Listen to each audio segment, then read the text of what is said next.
ابتدائی دور ہے، بالکل بچہ ابھی ہے، کھیل بس لائف، اس کے سوا اسے کوئی زندگی سے سروکار ہی نہیں، زندگی کے تلخ حقائق ابھی اسے معلوم نہیں۔ بھوک لگی تو رو پڑے، ماں نے دودھ پلانا ہے، کھلانا ہے، ان سے تو کچھ نہیں کرنا اس نے، وہ لعب ہے، کھیل۔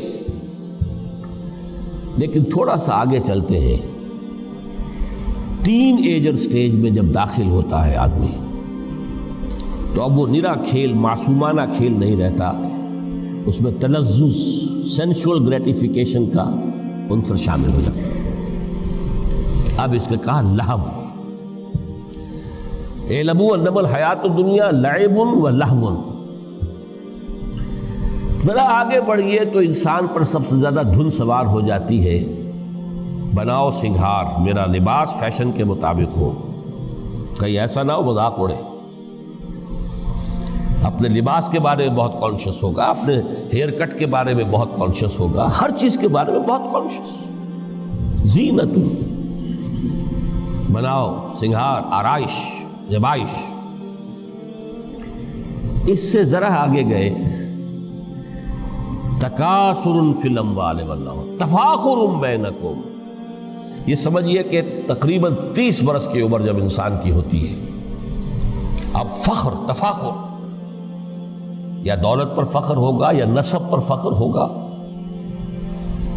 یا اپنی کسی سیاسی حیثیت پر فخر ہوگا، اپنی چودراہٹ پر فخر ہوگا۔